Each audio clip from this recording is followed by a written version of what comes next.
साबिक गवर्नर पंजाब सलमान तासीर, उनके बेटे और मारूफ कारोबारी शख्सियत शहबाज तासीर साहब, उनकी किताब की आज हम बात करेंगे, लॉस्ट टू द वर्ल्ड।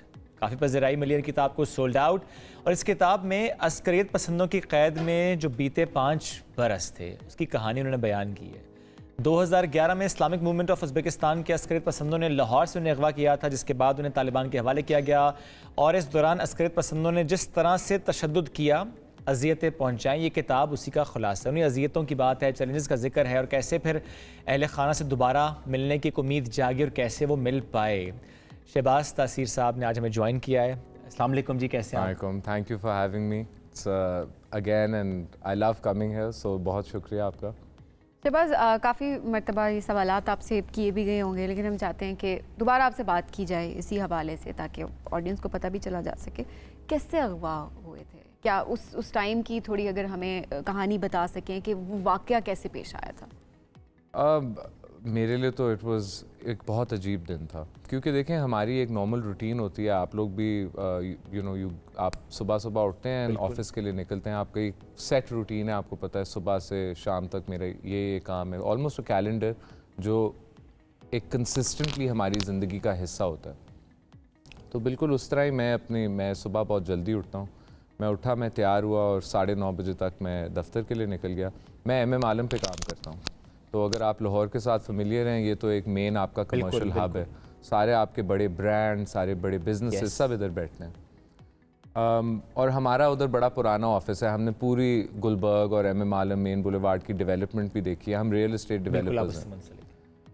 तो जब मैं आई नेवर फॉरगेट इट, मेरा पहली टर्न है ऑन MM आलम रोड, और मैंने जैसी टर्न की है, वो प्राइवेट लेन में आप आते हैं जहाँ रेजिडेंशियल साइड पे ऑफिसेज और ये हैं, और सडनली कोई 10 बंदे उन्होंने मेरे ऊपर मतलब they jumped in front of my car. उनके पास AK-47s थी, पिस्टल्स थी, मास्क थे, कुछ नहीं थे, और एकदम मुझे गाड़ी से निकाला और मारना शुरू है। और मैं उस वक्त समझा कि ये कार रॉबरी है, मेरी गाड़ी चोरी करना चाह रहे हैं। तो मैंने उनको अपनी घड़ी भी दे दी, वॉलेट भी दे दिया। मारते मारते मुझे जब वो गाड़ी में डाल रहे थे, तब तक मैं इनको कह रहा था, यार आपको मैंने सब कुछ दे दिया, मैं पुलिस को भी नहीं बताता, गाड़ी लो और जाओ। तो जब उन्होंने मुझे अंदर डाल दिया, वो जो बाद में मुझे पता चला मेरा अगवाकार था, उस मोड़ के उसने मुझे कहा, शहबाज मैं तुम्हारे लिए आया हूँ। और दैट्स व्हेन आई रियलाइज ये कार जैकिंग नहीं है, ये इसको मेरा नाम कैसे पता है। और देखिए मेरे वालिद साहब का भी कुछ महीने पहले कत्ल हुआ था, और एक्सट्रीमिस्ट एलिमेंट्स की वजह से हुआ था। और मैं एक्चुअली दुबई से आया था काम के लिए, और मैंने डैनियल पर्ल की फ़िल्म देखी हुई थी, माइटी हार्ट। तो ये 3-4 चीज़ें जब आपके साथ एक वक्त पे हो रही हों और सडनली आप पे इस तरह हमला हो और वो बंदा आपका नाम भी जानता है, आई थॉट बस मैं बस एक और वो शक्ल लूँगा जो टीवी पे आती है कि इसको इन्होंने मार दिया रैंसम के पीछे वीडियो पे, ये बड़ी ब्रूटल तरीके से बिहेडिंग्स करते हैं। तो मैं तो बड़ी एक होपलेस और खौफ मतलब जो मेरे अंदर था, मैं आज तक नहीं एक्सप्लेन कर सका किसी को। और उसके बाद की भी जो पूरी 4-5 साल की ज़ाहिर है एक ऐसा टाइम जो कि ज़ाहिर है अज़ियतों पर मबनी था। कुछ बातें जो आपने शेयर की होंगी किताब में, बहुत सी चीज़ें ऐसी होंगी जो आप शेयर नहीं भी की होंगी जी। उसमें ज़रा एक एलिमेंट जो कि आपकी वीडियोस आपकी वालिदा को भेजने वाला एलिमेंट था, सबसे टफेस्ट वही था? 2-3 चीज़ें थी। एक हम जैसी हम एक अल्लाह ने हमें जैसे बनाया है ना, इंसान को, औरत और मर्द को अकेले रहने के लिए नहीं बनाया। हर मज़हब में कहते हैं कि दो, हमने आपको दो में, ये सिर्फ इस्लाम की बात नहीं है। हर मज़हब में इंसान का जो बताया गया है वो यही है कि बेसिकली आप अकेले नहीं, बिल्कुल आपको जोड़े की शक्ल में पैदा किया, जोड़ी, और आपको ज़रूरत है और दोस्तों की और ख़ानदान की और इंटरेक्शन की। तो जो मैं उसको हमेशा लोनलीनेस, मगर जो जैसे मुझे उन्होंने अकेला सॉलिटरी में रखा, आई थिंक मैं आज तक नहीं किसी को एक्सप्लेन कर सका कि वो कितना मुश्किल होता है और आपको कितना तोड़ देता है इंसान को। तन्हाई जब कोई साथ नहीं है, जिससे बात नहीं हो सकती, शेयर नहीं कर सकते, कुछ भी नहीं, कोई है ही नहीं। और दूसरा तशद्दुद तो एक तरफ होता है, मगर बड़ा डीह्यूमनाइजिंग और ह्यूमिलिएटिंग होता है अगर आपको पता है कि ये सारा वीडियो पे हो रहा है और लोग भी देखेंगे। और आई थिंक सोशल मीडिया पे भी लीक हो गया था। मुझे सोशल मीडिया की इतनी समझ नहीं थी, एक्चुअली ये सब कुछ बना था while I was kidnapped, but मेरे अगवाकारों को पता था, वो दिखाते थे मुझे। उन्होंने जानबूझ के लीक भी किया था, उनको पता था कि ये एक बहुत ह्यूमिलिएटिंग चीज़ है और किसी के लिए भी होती है कि आपके जिस्म को इस तरह जानवरों की तरह कोई और फिर एक होता है कि आपके साथ ये हो रहा है और आपको पता है और लोग भी देखेंगे, मगर आपकी माँ के साथ यही चीज़ होना ये इंसान के लिए बहुत मुश्किल है। क्योंकि देखें, एक मर्द होता है ना, बाप शायद इसको, मगर माँ जो होती है उसका दिल ये बर्दाश्त नहीं कर सकता अपनी औलाद को, खराश बर्दाश्त नहीं होती, बिल्कुल नहीं। और मैं हमेशा जब आपके वालिद की भी उससे कुछ महीने पहले ही उनकी भी डेथ हुई थी। और मैं हमेशा बता, क्योंकि मैं खुद भी, अल्लाह ने मुझे बच्चे दिए हैं और अल्हम्दुलिल्लाह, मतलब इससे बड़ी नेमत ही नहीं हो सकती, मगर मैं ऑफिस जाता हूँ, वो बच्चा, उसकी तरबियत मेरी वाइफ करती है, वो हर वक्त उसके साथ होता है, उसका ख्याल, और उसको मतलब कुछ हो जाए, आई सी उनके मुंह पे जो फेयर आता है और कंसर्न होती है, वो जो मटर्नल माँ की एक होती है। और ये एक बेटे के लिए, एक बेटी के, किसी भी औलाद के लिए बेसिकली बहुत उसकी माँ के साथ ये हुए, स्पेशली जो हो रहा था मेरी वालदा के साथ, तो ये भी बहुत मुश्किल था। और फिर आखिरी बात, वो एक इट्स अ वॉर जोन, ये एक जंग, यहाँ ये हम पाकिस्तान में लोग बहुत चीज़ों की कंप्लेन करते हैं, मगर हम एक सोसाइटी, एक स्ट्रक्चर्ड सोसाइटी में रहते हैं। हमारे कुछ सियासतदान हैं जो कहते हैं लॉ एंड ऑर्डर नहीं है इधर, मगर है, पाकिस्तान में लॉ एंड ऑर्डर है। हमारी सोसाइटी एक फंक्शनल वर्किंग सोसाइटी है, इसके अंदर खूबियाँ भी हैं और इसके अंदर कुछ चीज़ें जो फिक्स भी करनी है, ये इसमें कोई डाउट नहीं है, मगर फंक्शनल सोसाइटी है, बहुत बेहतर है। और इसलिए हम लोगों को ये यकीन नहीं आएगा कि इसी मुल्क में हम लोगों के बीच एक ऐसा एरिया है, बहुत बड़ा एरिया है, जो एक वॉर जोन है, जहाँ हम कभी जा नहीं सकते, जहाँ रिपोर्टर्स नहीं जा सकते, जहाँ इंसान नहीं, नो गो एरिया से, नो गो एरिया। कहाँ आपको लेकर गए, थोड़ा सा ये बताइएगा, पहले कहाँ रखा, कितने अरसे पहले तो देखें, मुझे इन्होंने वेलेंसिया लाहौर में रखा 3 दिन, तो ड्रग्ड रखा, वो केटामीन के इंजेक्शन मुझे लगा के 3 दिन बेहोश रखा। जब मैं उठा, अच्छा, लाहौर की आप अगर बात करें तो कितनी ऐसे चेक पोस्ट से गुजरे होंगे, किस तरह, मतलब देखें ये लोग जो है ना, मैं आपको एक बात बताता हूँ, मैंने कभी किसी को इसके लिए ब्लेम नहीं किया, ना मैं किसी सिक्योरिटी एजेंसी को ब्लेम करता हूँ। ये लोग फ़ायदा उठाते हैं, इन्होंने मुझे बुरके में डाला, और हम लोगों की अगेंस्ट सोसाइटी जो है इसका बहुत एहतराम करती है। बिल्कुल। तो अगर एक खातून गाड़ी में तो नहीं चेक करते, वो उनको नहीं चेक करते, काम करते, थोड़ा एहतराम दिखाते। लाहौर, उसके बाद ये मुझे फजर के बाद निकले हैं हम लोग वेलेंसिया से, मोटरवे पे चढ़े हैं, and we drove straight to Mir Ali. अब मैं रास्ता तो नहीं, आई डोंट नो, मोटरवे पे थे, फिर वो आई थिंक डेरा इस्माइल खान या कहीं से ये जाते, I can't tell you the way, but मैंने ज़िंदगी में नहीं सोचा ऐसे रास्ते भी हैं, ऐसी जगह भी है। फिर मैंने almost 2.5 to 3 years Mir Ali में गुजारे। अच्छा। उसके बाद मैंने फिर वहाँ ज़रब अज़ब शुरू हुआ, मिलिट्री ऑपरेशन शुरू हुआ, क्योंकि मेरे ही ग्रुप ने कराची एयरपोर्ट के ऊपर हमला किया था, जिसके बाद ज़रब अज़ब शुरू हुआ था। ओके। और मेरे किडनैपर ने इसको प्लान किया था सारा, और वो जो फिदाई सारे जिन्होंने हमला किया था, ये सब मेरी आंखों के सामने प्लान और अनरैवल आपके सामने हो रहा होता था। और हुआ ये था कि न्यूज़ ब्रेक हुई थी कि ये तहरीक तालिबान पाकिस्तान ने किया। तो उन्होंने मुझे फ़ोन करके मेरी वालदा को बताया कि आपने देखा है उज़्बेकियों ने क्या किया है आज कराची में, जाके जो इंटेलिजेंस एजेंसीज भी फॉलो कर, ये कन्फ्यूजन दूर हो जाए कि ये किया किसने। ओके।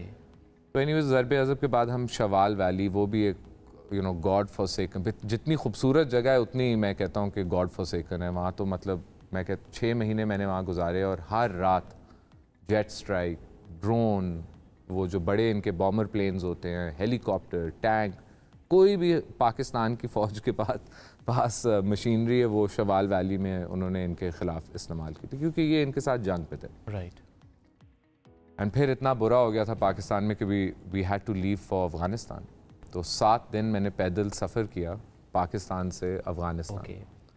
और मैं कभी भी नहीं भूल सकता जब हम अफ़गानिस्तान पहुँचे थे, और मैंने ये कुछ इंटरव्यूज़ में भी बात की है, बट जो बंदा था, जो गाइड था हमारा, जो हमें लेके आया, ये सब सजदे में गिर गए ना कि 7 दिन जंग से भाग के हम आए हैं।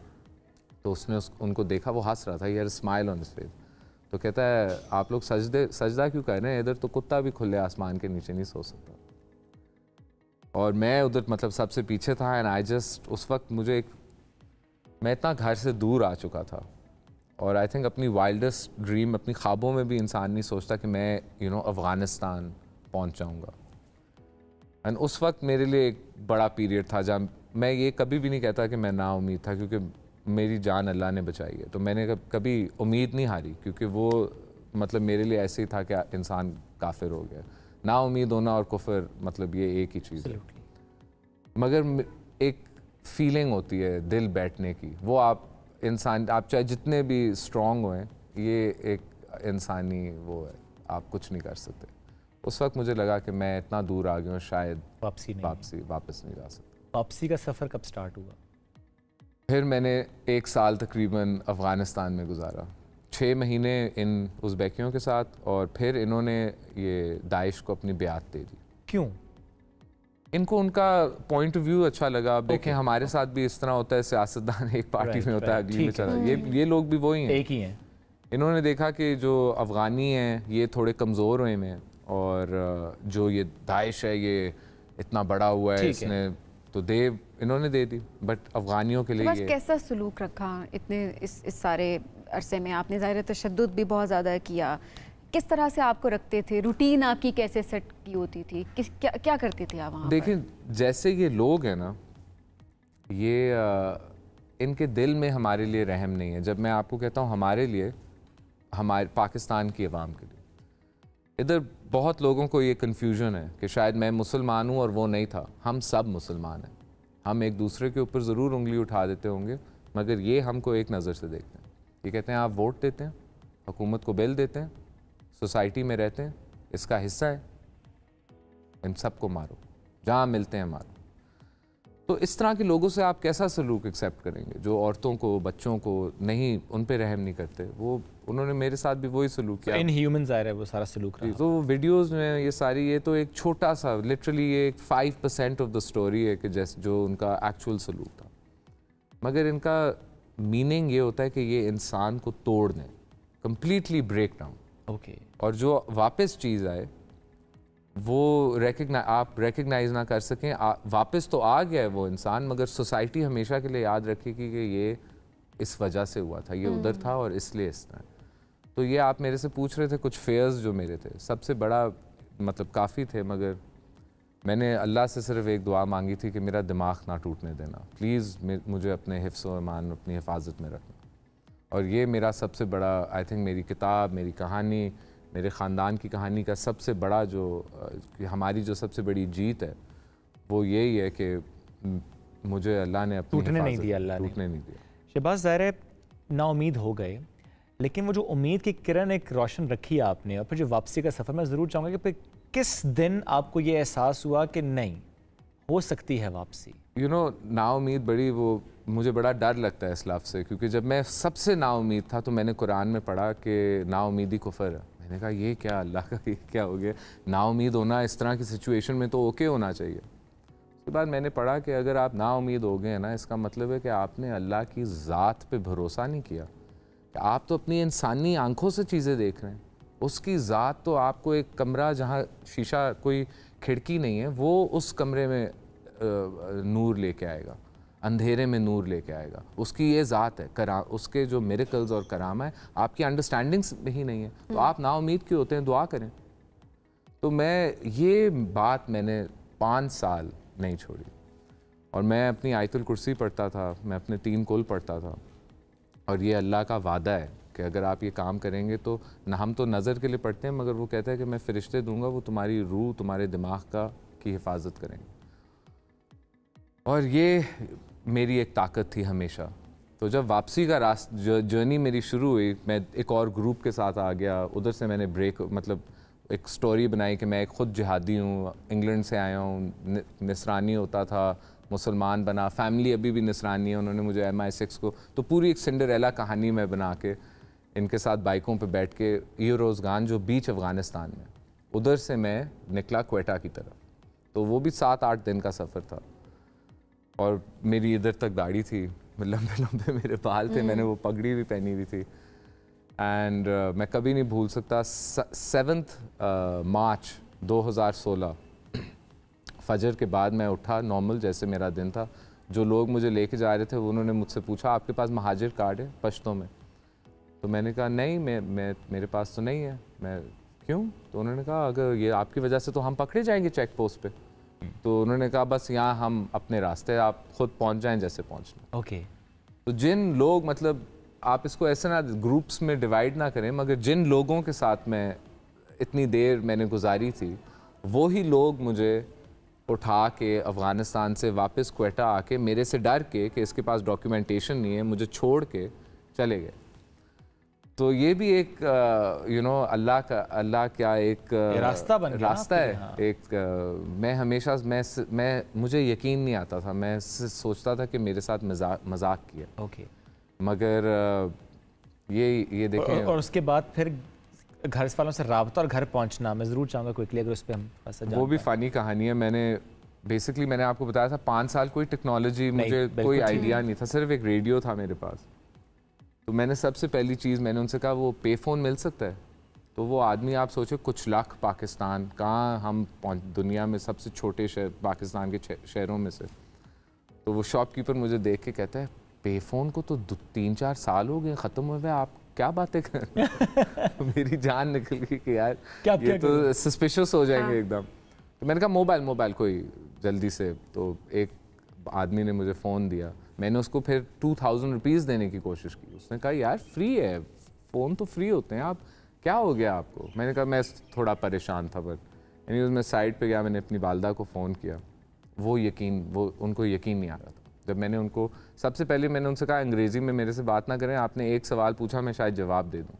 तो ये तो हमारी ट्रेनिंग है स्कूल और कॉलेज की, तो बिल्कुल इस ज़बान को भूल जाएं और जिसमें मैं बोल रहा हूँ मेरी बात समझें, किसी को भेजें मैं इस जगह पे हूँ, मुझे उठाएं। अब मेरी बेचारी वालदा, अल्लाह उनको सब्र और मतलब, उन्होंने कहा यार 1 साल हो गया मैंने इस आदमी से बात नहीं की है, मुझे सब ने कहा ये मर चुका है, एकदम मुझे फ़ोन आ रहा है कहीं से और ये कह रहा है मुझे जल्दी से उठाओ, मैं भाग चुका हूँ। उन्होंने कहा ये कोई गेम होएगी, कोई ट्रैप होएगा, कोई प्लान होएगा।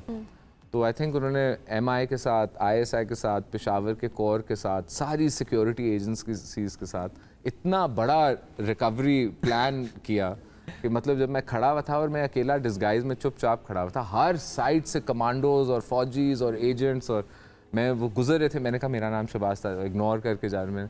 तो काफ़ी कॉमेडी सी एक रिकवरी बिकेम हिलेरियस। तो even in my book towards the end काफ़ी मैंने मजाकी तौर पे लिखा हुआ है कि मतलब मैं हंस रहा था उधर बैठा हुआ, मेरे हाथ भी ऊपर थे क्योंकि मेरी दाढ़ी काफ़ी लंबी थी, तो even the agents couldn't recognize me। तो फाइनली एक कर्नल जा रहे थे, मैंने उनका हाथ पकड़ा एंड आई वाज लाइक मेरा नाम शहबाज तासीर है और आप मेरे लिए इधर आए हैं। तो ही लुक्ड एट मी, अब मैं and I said it in English just को उनको भी तसल्ली हो जाए। तो उन्होंने मुझे उधर से उठाया and there must have been about 50-60 militants, जो क्योंकि वो एरिया थोड़ा क्रॉलिंग विद मिलिटेंट्स होता है। तो उन्होंने मुझे वहाँ से उठाया, गाड़ी में डाला एंड आई जस्ट रिमेंबर एक मेजर था and I became very friendly with him and he just turn around and he saluted me and he said welcome home. And बस ये what a moment it was. मैं तो I had actually, मैं इतना वो emotional हूँ मगर हर इंसान होता है, लेकिन आई थिंक उस मोमेंट में मैं बोलूँ भी कि अल्लाह की ज़ात कितनी बड़ी है, मैं उसका कितना बड़ा मेरे पे एहसान है, तो वो काम है। आई थिंक उस मोमेंट में इस सारे अरसे में कोई ऐसे भी लोग थे उनके दरमियान जिन्होंने आपको कहीं ना कहीं मदद भी की हो, या आपको लगा हो कि हाँ इनके इस शख्स के दिल में थोड़ा सा रहम था? उनकी औरतें और बच्चों ने बहुत रहम किया। मैं you can never see the women, वो पर्दे के पीछे रहती हैं, मगर जब मैं टॉर्चर हो रहा था, जब मेरा टॉर्चर अपने सबसे हाइट पे था, तो मेरे किडनैपर की मदर इन लॉ ने वो पर्दे का बैरियर तोड़ा। और ये एक इम्पॉसिबल बात है क्योंकि जैसे हमारी सोसाइटी हम समझते हैं, इनकी भी एक सोसाइटी है और इनका भी एक रवैया और रहने का तरीका और इनके भी रूल्स एंड लॉज हैं। और इनके हमारे जैसे नहीं है, फ्लेक्सिबल नहीं है। तो जब एक खातून आए आपकी जान बचाने मर्दों के बीच, और वो भी मिलिटेंट्स के बीच, कि जो तुम कर रहे हो ये इस्लाम का हिस्सा नहीं है, इसको छोड़ो। और फिर जो उनके बच्चे थे, मेरी किताब में भी मैंने एक इंसिडेंट के बारे में बात की है। ये हमारे जो चेहरे पे लाइंस होती हैं, ये हमारी पर्सनालिटी, हमारे एक्सपीरियंसेस के बारे में होती हैं। ये परेशानी की होती हैं, ये हंसने की होती हैं, ये रोने की होती हैं, हर चीज़ की एक होती है। लेकिन वो बच्चा 2 साल मेरी कैद में मुझे बच्चा नज़र आया था, मेरे किडनैपर का ही था, छोटा सा 6 महीने का था, इतना खूबसूरत लड़का था, ब्लॉन्ड, और उनकी ब्लू आइज़ भी होती हैं, और बड़ा प्यारा था। और वो कोई बच्चे की चीज़ करते हुए गिर गया या कुछ, और मैं हंसा, और जब मैं हंसा तो मुझे हंसा नहीं गया, फिट मेरे मसल्स आपके वो बिल्कुल समझ ही नहीं आए। और उस दिन मुझे रियलाइज़ हुआ कि ये जो हम काफ़ी चीज़ें ज़िंदगी में फॉर ग्रांटेड लेते हैं, छोटी छोटी चीज़ें जो हमें खुशी देती है, जो हमें makes us smile, makes us laugh, brings joy and happiness in our life. We take it for granted and we take it in our routine. पर उस दिन मुझे पता चला कि ये भी हो सकता है कि आपकी ज़िंदगी से खुशी बस चली जाए। तो आप कितने अजीब आदमी इंसान बनते हो। उन बच्चों ने मेरी एक तरह से वो वापस दिलाया आपको वो एहसास, वो सारा कुछ। ओके। एंड शहबाज, जब फिर वापसी का सफ़र हो गया, पहली बार जब वालिदा के सामने गए नहीं, वो मेरी वालिदा, मेरी ज़िंदगी में जो सबसे एक चीज़ है ना जो मुझे हमेशा बॉदर करती है, वो यही है कि मैं उनका उतना ख्याल नहीं रख सकता जितना रखना चाहिए एक बेटे को। क्योंकि जो उनके साथ हुआ है मेरे वालिद साहब मेरे साथ, वो बहुत स्ट्रॉन्ग औरत है, और पाकिस्तान में लोगों को इतना नहीं पता, वो बहुत आउट ऑफ मीडिया बस अपना काम करती हैं। मगर जो भी उनकी ज़िंदगी में उनके सामने मुश्किलात आई है, उन्होंने उसको ऐसे टैकल किए कि मैं आपको बता नहीं सकता। जब मैं उधर होता था और मैं टॉर्चर हो रहा होता था, और ये मेरी उनसे बात कराते थे और कहते थे मैं तुम्हें अभी मार दूंगा इनसे को पूरा, और मैं कहता उनको खुदाफिज कह रहा होता था कि आप मुझे भूल लेना, मैं खुश हूँ, आप वीडियोज़ ना देखें। और वो औरत मुझे कहती थी इस तरह बात मत करो, कोई तुम्हें हाथ नहीं लगा सकता, तुम्हें मैंने अल्लाह की हिफाजत में छोड़ा। और ये बात उनको बहुत बर्न करती थी। उनकी, मेरी वालदा की जो स्ट्रेंथ थी, ये उनको इस तरह जला देती थी कि आप यकीन नहीं कर सकते कि ये औरत टूट क्यों नहीं गई। ना वो माँ टूटी और ना उसका बेटा टूटा।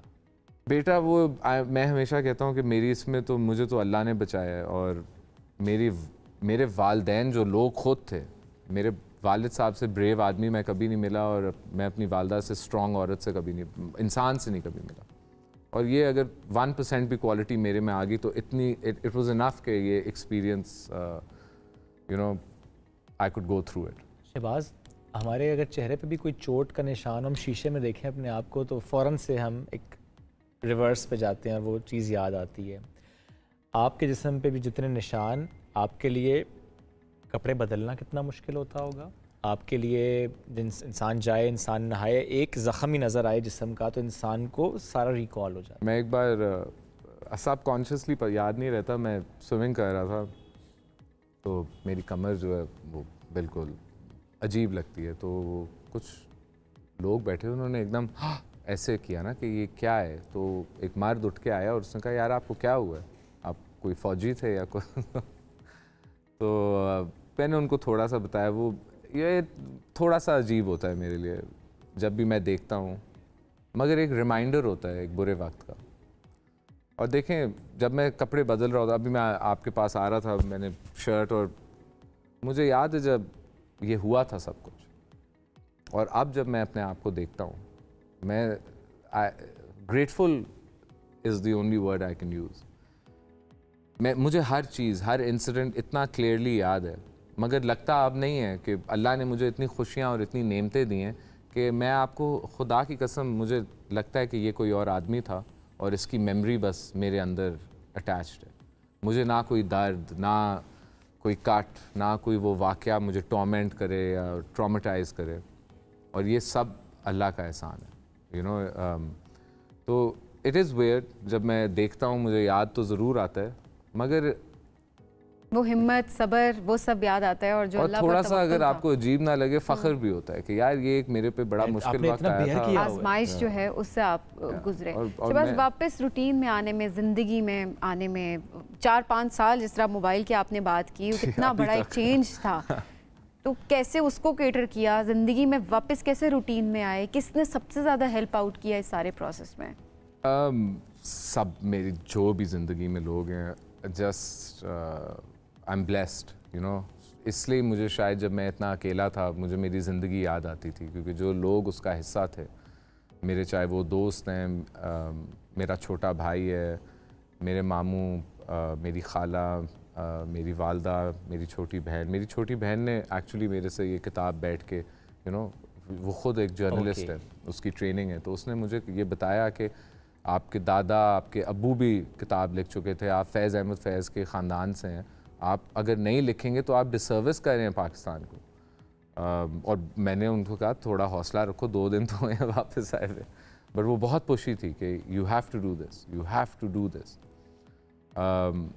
आई नो कि you know resettling is something, हमारे मुल्क में इसमें कोई एम्फेसिस नहीं है, वो हम बंदे को छोड़ देते हैं, कर लेगा तो कर लेगा, नहीं करता तो नहीं कर सकता। मगर मेरी वालदा ने ना, अब मुझे it's been 6.5-7 years that I have been back, उन्होंने एक दिन मेरा हाथ, ये ऐसा दिन नहीं गया कि उन्होंने मेरे से पूछा नहीं आप सही हो, कोई मतलब you know anything, and I always feel embarrassed because मैं उनसे कहता हूँ ये ऐसा सवाल है जो मुझे आपसे पूछना चाहिए, आप क्यों मुझे शर्मिंदा करती हैं हर दिन। फिर जब मैं ऑफिस जाना शुरू किया, मेरे लिए बहुत मुश्किल था, मेरी कमर, यू नो, चेनों में अगर आपको 5 साल रखें, बैठना, कॉफ़ी ज़्यादा पीना शुरू हो गया था, ऑफिस में भी 9 to 5 एक स्किल होता है, ये हर बंदे के लिए नहीं होता। तो उस वक्त मैं एम्बैरस हो गया था कि मेरे से हो नहीं रहा, एंड आई नेवर फॉरगेट, मेरे छोटे भाई ने मुझे कहा था बस यू नो लाइक जस्ट मैं आपके साथ हूँ, अगर 2 बजे आप थक गए या जाना है, I will go with you, 4 बजे वापस आ जाएंगे, यू नो, जस्ट जहाँ आपको हेल्प चाहिए, कहीं कहीं जहाँ पर आपको कंफर्ट दे सकते हैं वहाँ पर दें। And I've been very lucky and very blessed. My wife is just the most amazing. I've, you know, now having my 3rd kid, and alhamdulillah 2-3 हफ्ते में, and she as well, कभी उसने मेरा साथ नहीं छोड़ा है। मुझे इस बुक को लिखने में वो भी, she went through the process. मेरे मामू, you know, he's passed away, but he was the most amazing man. सारे लोग हैं जिन्होंने आपको हेल्प किया। शहबाज, अब एक सवाल, मुझे नहीं पता मुझे आपसे ये सवाल करना चाहिए नहीं करना चाहिए, बट मैं ज़रूर पूछना चाहूँगी। अब अक्सर आप जब भी इस तरह के आपके इंटरव्यूज़ आ भी रहे हो तो लोग भी कमेंट्स करके पूछ रहे होते हैं, खौफ नहीं आता अब इस सारे प्रोसेस के बाद कि उन्हीं किडनैपर्स के बारे में बात करना, किताब लिखना और खुलेआम सारा एक्सपीरियंस शेयर करना, क्या दोबारा खुदा ना खास्ता कोई ऐसा वाकया ना पेश आ जाए? नहीं, देखें वो किडनैपर तो कहेंगे कि हमने 5 साल रखा था, ना पैसा मिला ना बंदा मिला, भाग गया एंड में, तो उसका क्या फ़ायदा है?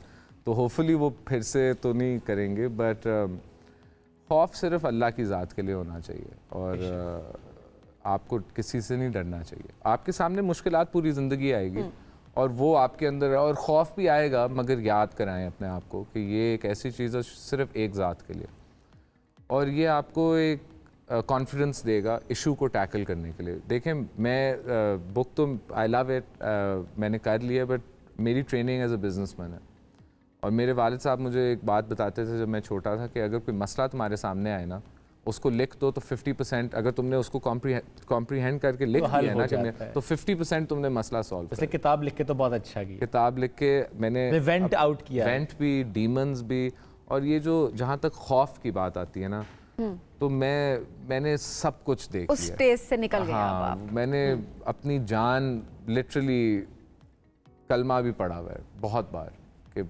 यहाँ से कोई रास्ता नहीं है, मगर अल्लाह रास्ता निकालता है, अल्लाह पर भरोसा सिर्फ और बस। आखिर में सलमान, एक चीज़ और, इस सारे मुश्किल वक्त में वो ऐसी कौन सी आयत, ऐसी कौन सी दुआ थी, ऐसी कौन सी चीज़ थी जो आप रिपीट करते थे?